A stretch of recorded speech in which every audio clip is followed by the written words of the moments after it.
Yeah, man, we're live and it's active. Time check is 6 minutes past 6. Now I'm in the studio with Beku and my main man M.I.J. What's good, guys? How you guys doing? Beku is no stranger to the studio. So our new friend here is M.I.J. What's good, man? What's good, man? How you doing? You alright? Yeah, I'm fantastic. What about you? Yeah, very good, man. Glad to be here, man. Thank you for bringing me. Yeah, and you know, man, this guy did some big things for us, and he wanted to see Ghana face to face, so it was very important we got him down there. Yeah, they feel like. Yeah, man. Straight into that though. So Mitch, this is your first time in Ghana. My first time in Ghana, yeah. What do you do? How has Ghana treated you? What do you think about Ghana? Ghana's been blessed, man. Ghana is a spiritual place, man. You guys got some good soil over here, man. Soil.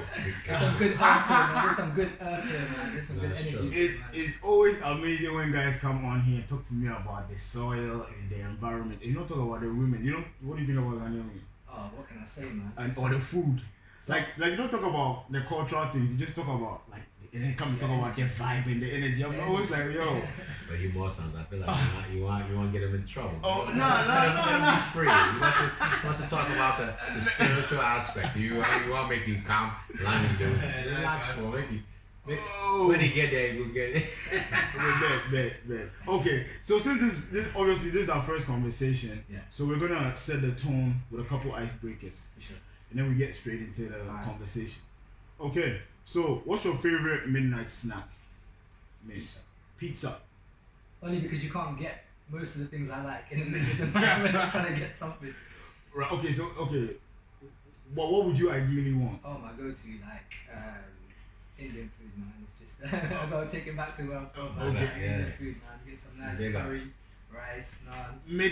Midnight. Oh my goodness. If I'm looking for a snack at midnight, it usually means I've been partying, so you know.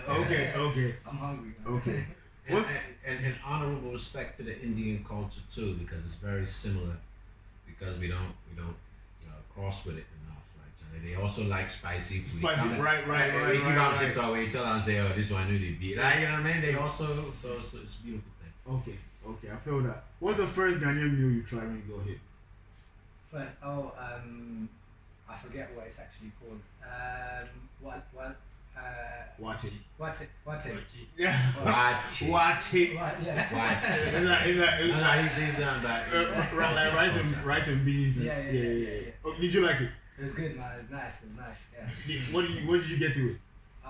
We got it with some. I forget how to say it. Like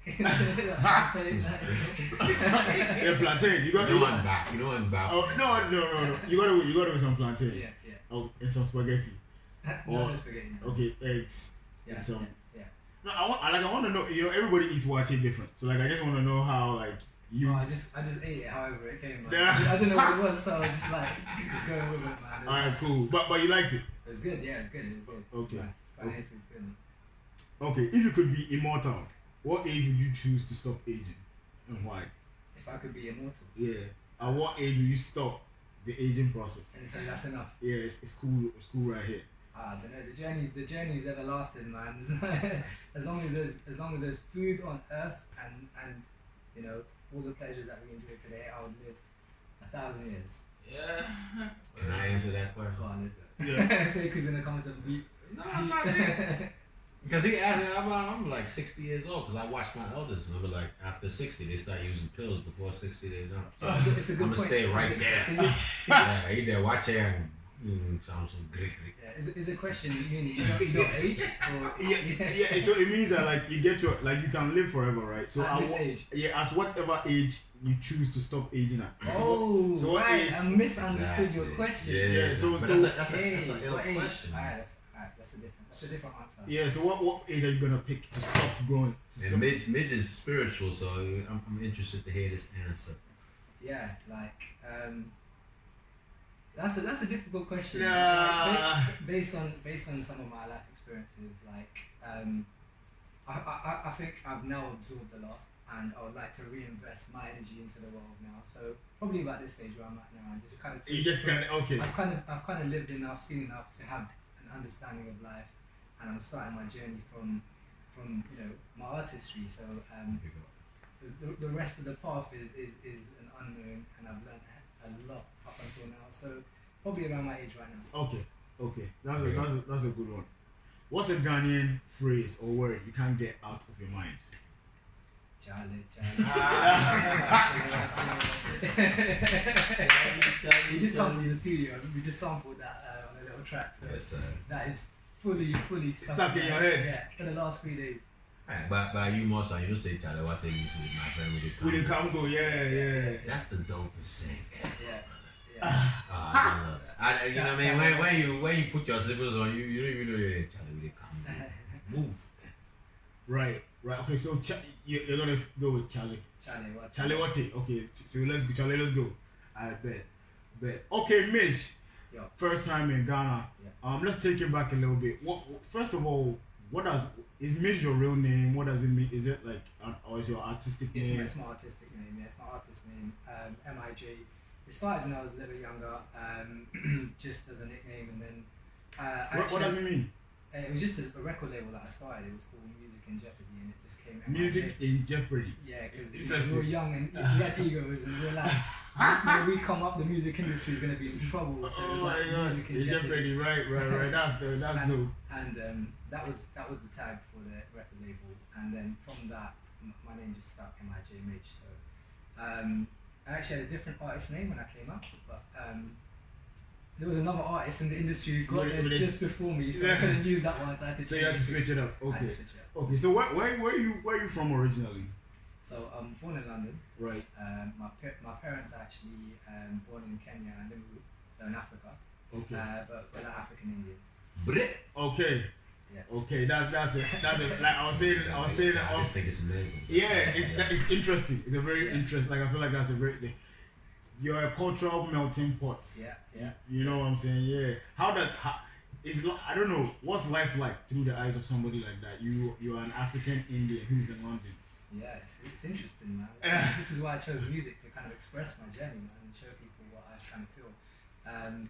There's a big conflict because of like living in the Western world and Indian philosophies and kind of the culture in India is just very different. So my parents' upbringing and my upbringing are totally different. Right? So that worlds apart. And I'm trying to just appease them and live in the kind of world that's been shown to me, the society that I've kind of grown up in. Okay, so it's a bit of a balance. Right.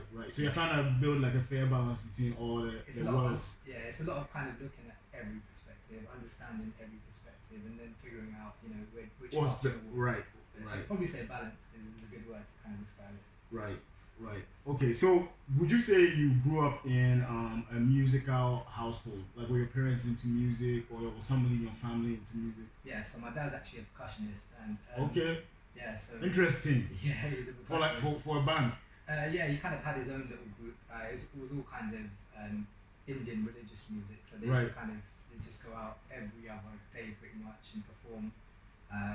And my whole family actually is pretty musical. Like we've got a lot of people in my family who just kind of they're naturally quite gifted in music. So Okay. So then you didn't like really stray away from like what was typically going on in your family. Too much. It depends how you look at it. They look at music as just a hobby and a bit of fun.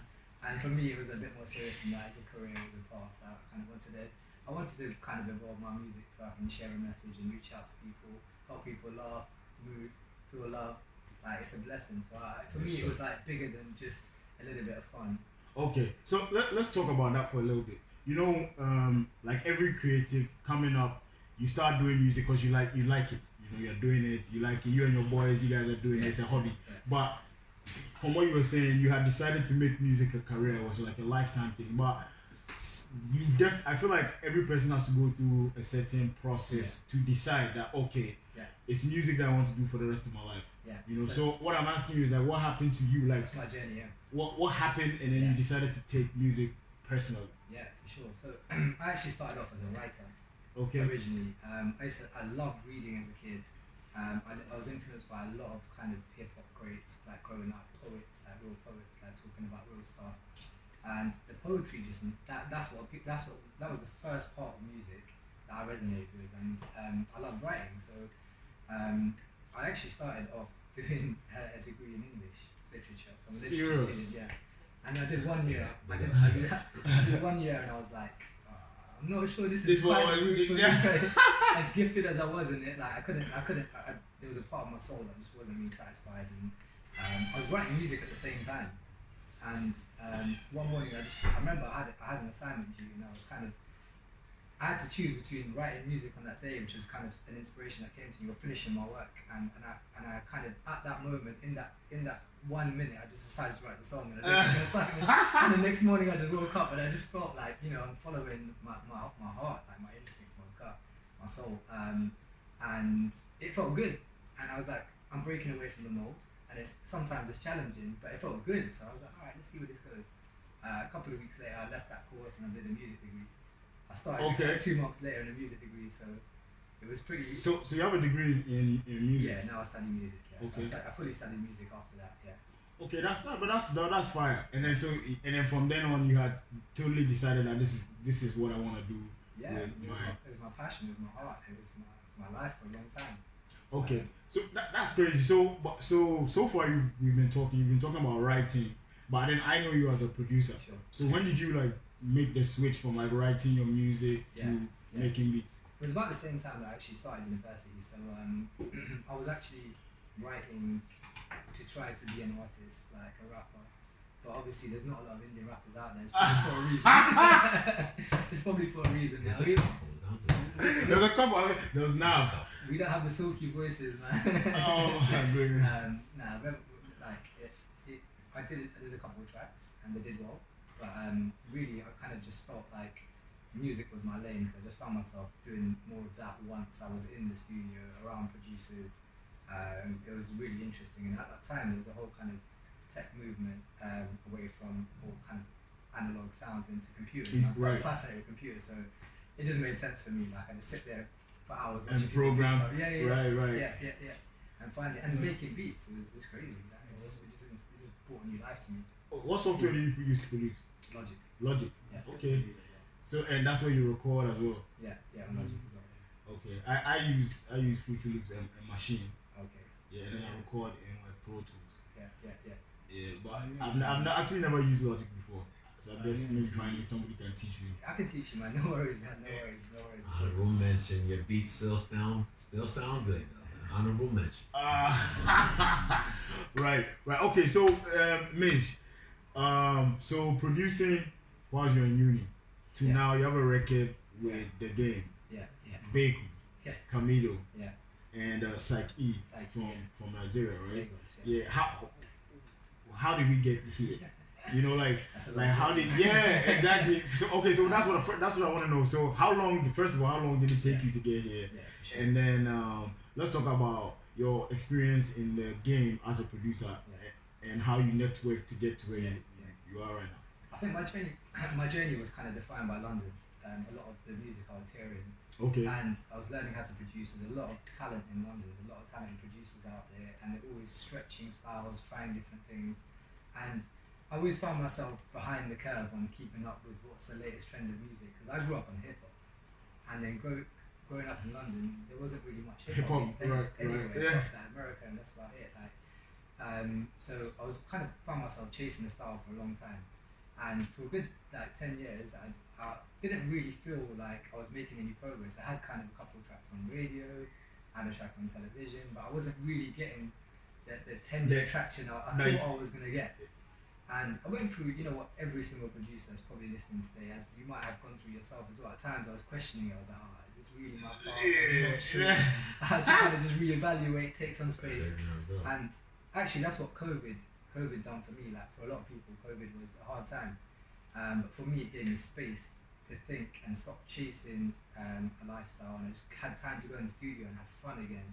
And I just brought the fun back to my music, and that's what I loved. And I just took all the pressure off, and I said, you know what, I'm just going to start making music that I love and no boundaries, basically. Right. And from that whole movement through COVID is how we got to the track with Game, basically. So 10 years of just chasing, and then just took the pressure off and had some fun in the studio. Everyone loves music, everyone wants to have fun with music, right? So I just thought I'd do the same thing, become a fan again.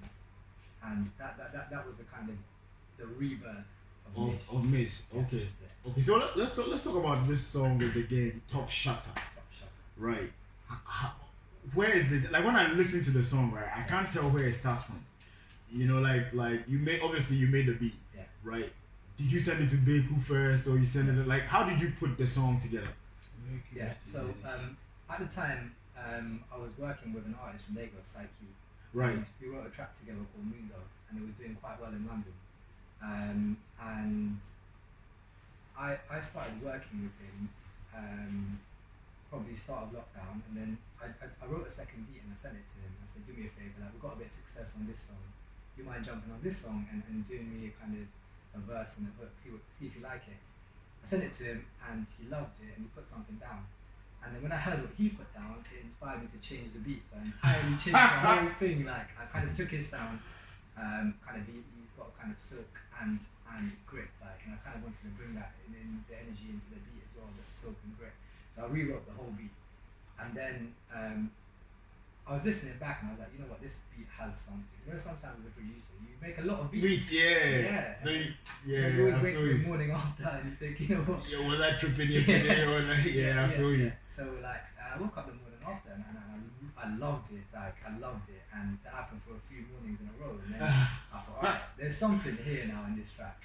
And then at that time, I was kind of low key working with the game on another track. Okay. Yeah. So that was actually another project, a whole different thing. Yeah, a whole different track. And I thought, you know what, I'm just gonna send him this beat and see what he's gonna say. Yeah. And we sent him that beat, so the top shot beat, and like within a couple of days we had a verse back. He loved it and he sent us a verse back. So that's now I'm sitting crazy. Like, within the space of a week having no product, and then I've got like Psyche on it and Game on it. So like we were really excited about the whole thing there. And then I had to kind of just go out to my network of 10, 15 years of like just networking and try and reach some OGs, innit? OGs in the game. And at that time, like Afrobeats was popping, Ghanaian music was popping, like Comedo had like Sugarcane out, he was doing bits, and we were kind of looking into the Afrobeat space because we already had like an artist from Lagos on there. So I reached out to one of my friends, Kweku, shout out Kweku, and big up Kweku, the hustler. And I said to him, look, we've got this joint, we're trying to get a few artists from Ghana. So the first person he put me in touch with was Beku. That's to my left here. Hey, Beku, highly recommended. Beku came highly recommended. Now I'm enjoying the story, so yeah, we did like Charlie. Yeah, I want to hear the story. Hey, Ghana. Kweku told me the best of Ghana, so I was like, yeah, let's go, man. And then Beku, like honestly, like he transformed the track. Yeah, because Beku starts the song, right? Top of the morning. He transformed the track. Like we went from having a beat in two verses, no direction, to kind of a full kind of blueprint for a hit. Right. And I remember when he sent me the chorus and like, I was listening to it like one of the first times it was at work, and I was sitting on my desk like working, and I just heard that whole flow and that rhythm. I remember like I almost fell off my chair just bounced into it. I didn't get no work done that day. Thanks, baby. Respect. That's good. And then you just know. It was very organic. So at that point you know that okay, right now I have something. Yeah. And it was very organic. Everything was first takes, apart from me. I had to rewrite the beat. Like this Right. And then we had an actual polished product. Like it was really nice to just sit back and think, right, cool, we've got a polished product now. And then Kweku came through again and he was like, Comedo had the joint and he's done a little verse on it. Wow. I was like, alright then, let's hear this. And then I remember I was on the stag do. You guys call it stag do here, bachelor party? Bachelor party, yeah. I was in Mexico. Boys. I was in Mexico and Kweku sent me the beat with Comedo's verse on it, and I was literally sat there in a room with like 10 of my friends, and I was just like, yo, stop everything. I can imagine. Yo, stop everything, guys. You guys need to hear this, and then we just played it, and the energy was just insane. Like everyone was just going crazy. You knew that you had a hit. It's just like because they hadn't even heard the track before, but I couldn't keep it to myself. I was like, yo, you guys need to listen to this, man. And we played it, and the energy was just unreal. And then after that, it was just everything was just green lights, and you know, it was a 14-month process, but everything happened organically. Right. Because in between, we were trying to drop the track. Game dropped his album. And Okay. then we kind of had to just, Yeah. you just manage time. Timing, yeah. Yeah. So it took a little bit longer than You planned, right? Yeah, but I think the timing couldn't have been more perfect. Yeah, it'd be like that. Music be like that. It's mad. Yeah. It's mad.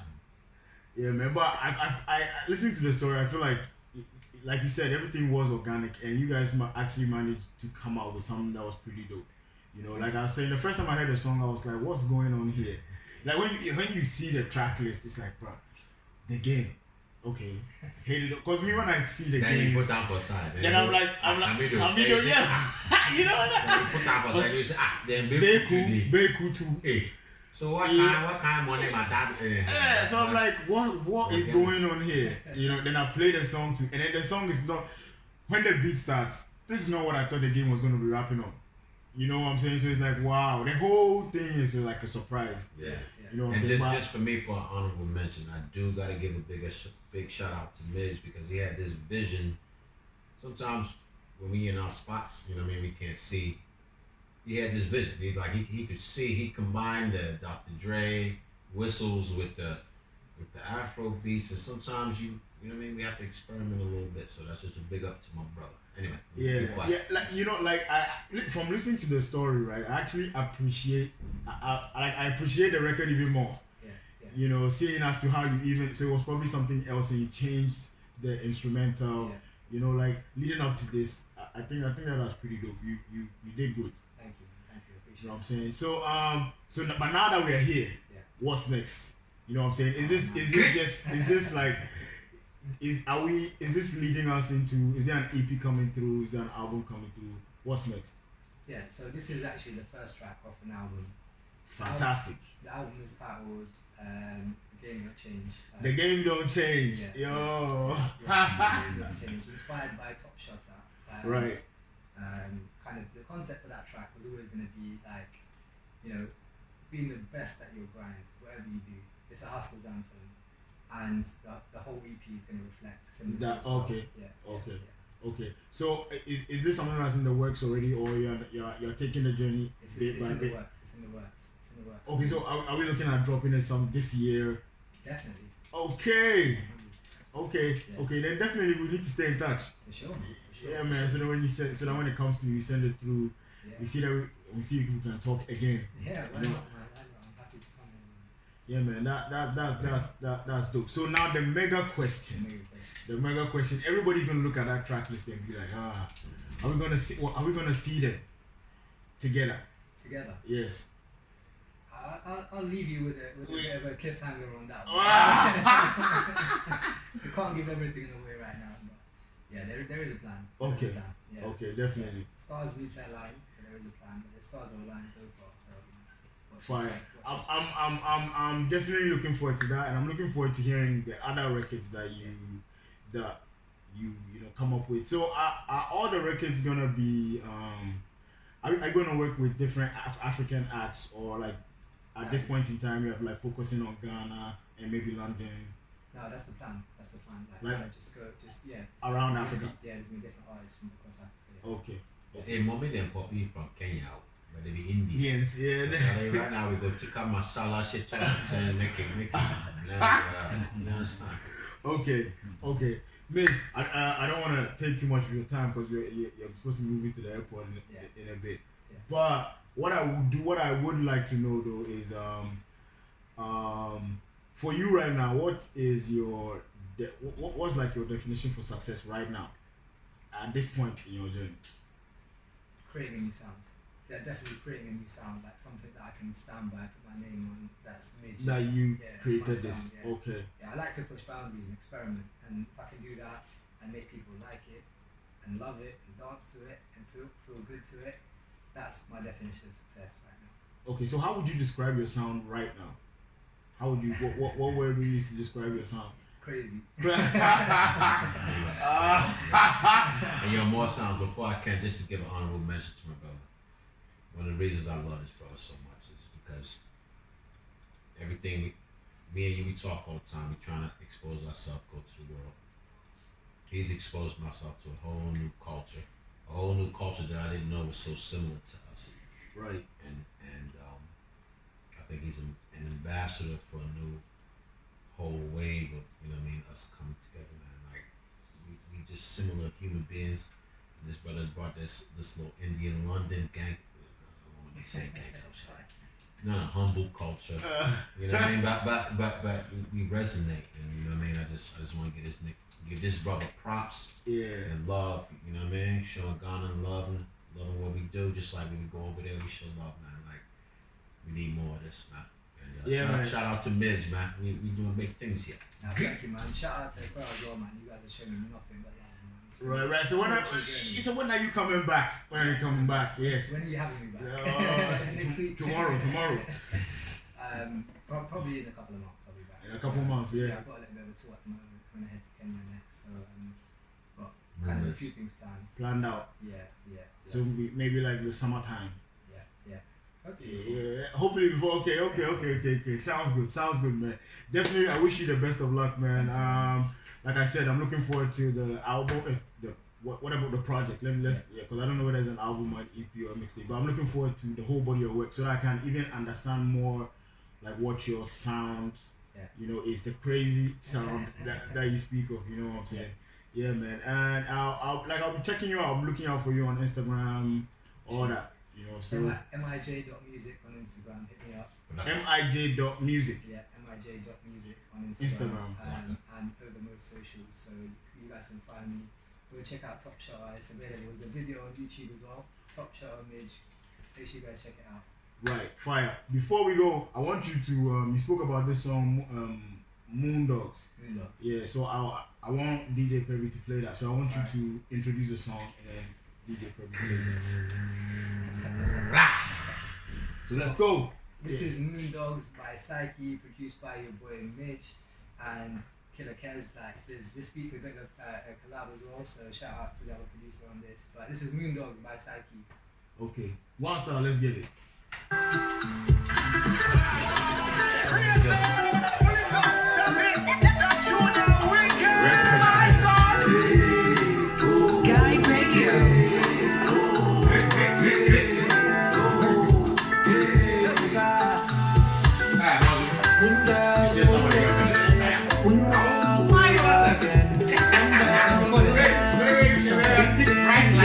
It was like 27 minutes.